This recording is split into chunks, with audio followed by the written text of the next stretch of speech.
Ano mga kachismosa, andyan ka na pala. Ako kasi nag-iisip ako. Nag-iisip ako kahit wala akong isip. Wala akong utak, pero nag-iisip pa rin ako. Alam mo na, hindi ko alam kung gagawin ko ba kung ako na magtrabaho. Pero hindi ko pa masyadong kita kasi yung sa mata ko eh. Ano ba dapat gawin? Madali ako mag-apply. Oo, kung gusto mo kapera, mukha akong pera pa sa may sahod ka, oo, masaya yun. Kaya lang, yung aking, naambon. Kaya init-init, kaya naambon, kalokang panahon yan. Tapos, natikat niya sa akin yung mga tropa ko, natikat sa akin na apply ako doon sa dati naming agency. Madali naman yun. Kaya lang, kukuha pa ang requirements, kaso, iba-iba yung pakiramdam ko kasi ngayon. Hindi ko alam.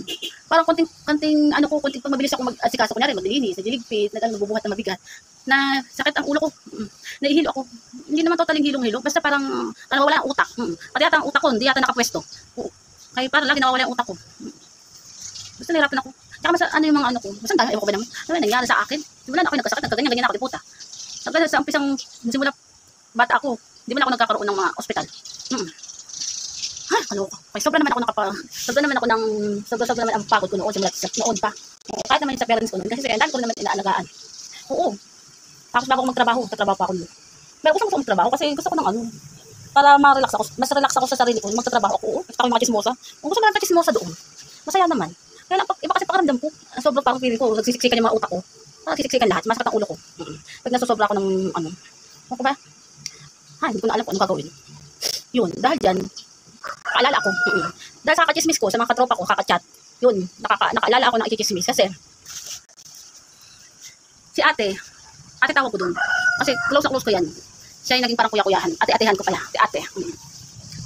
Sa dati naming company, nagkasama kami. Kaso lumipat uli ako, nandun din siya.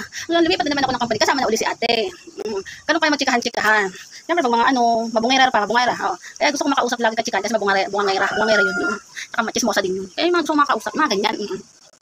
Yun, nalaman ko na meron pala siyang, parang nakikipagkita uli sa kanya yung dati naliligo sa kanya.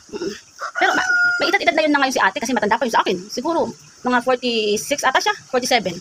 Parang ganun. Dalawa na anak niya lalaki, malalaki na naman. Tapos nakita sila ng jowa niya, ay yung best friend niya lalaki. Best friend niya yun talaga dati, noon pa daw. Kahit nagkaasawa siya, friend niya daw yung lalaki. Ngayon, yung dati kong trabaho na nag-board ako, nakukwento sa akin ni ate na gusto makipagkita sa kanya yung lalaki. Kasi nahiya man siya, ewan ko ba naman, tanda-tanda niya na nahiya pa siya. Nahiya siya sa nanay niya at sa mga kapatid niya at baka siya pagalitan. Diyos me, pagkatanda-tanda niya na nagtatago para siyang anak, para siyang bata na naan sa nanay niya. Oo, kasi palibasa makasama rin sila sa bahay. Yun, tapos, sabi ko, siya, nag-board naman ako dito, magkita kayo ng jowa, ng lalaki ng type, pumunta ako sa boarding house ko. Kahit lumipat ako ng isang kwarto doon sa kabilang, dalaw muna, mag-happy ka naman. Kailangan na lang siyang problemado sa buhay din. Kaya gusto ko, nire-relax ko siya, nasumama muna sa bahay kahit isang gabi, para kapag-relax siya. Enjoy ka naman sa buhay mo, hanggang makatikim-tikim ka naman, at sobrang tanda ka, patikim ka pa rin. Ganun. Ewan ko ba naman dyan? Di ka parang kasing natakot sa nanay niya. Tanda-tanda naman nanay niya. Natakot siya. Yun, after a month, kasi hindi siya nakikipag-chat, kasi natatakot sa nanay niya. Hindi siya nakikipag-chat doon. Minsan binablock niya yung lalaki. Pag gusto niya ka-chat yung lalaki kasi namimiss niya, ina-unblock niya uli yung chat. Kasi gusto rin yung lalaki kasi mabait nga daw. Pero hindi ko pa nakikita kasi yun eh. Pero chinichismis lagi sa akin. Yun. After a month, gusto niya makita yung lalaki at makachismis, makachika. Niya unblock uli yung lalaki. Kaso, ang ending, after a month, doon niya nalaman na namatay na rin yun. Namatay na rin yung lalaki kasi siguro medyo edad na sa kanya yung lalaki. Pero napakabait daw niya sa kanya. Sabi niya, ano ba yan? Sabi nga niya sa akin na hindi niya akalain mamamatay yung lalaki na yun. Gusto pa naman siya uling makita ng lalaki.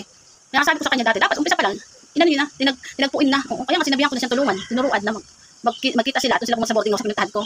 At chismis sila, jamming, tapos bati-bati, tapos makachurba sila doon, di ba? Kasi kahit matanda sila, nakatikim-tikim sila sa bawat isa. Yun ang ending, wala na rin naman yung best friend niya, type na type niya. Sayang din ang pagiging best friend nila. Mukha naman mabait sana yung lalaki. Kaso wala eh. Takot sa nanay niya eh. Ano naman, tanda-tanda na siya. Dalawa na anak niya.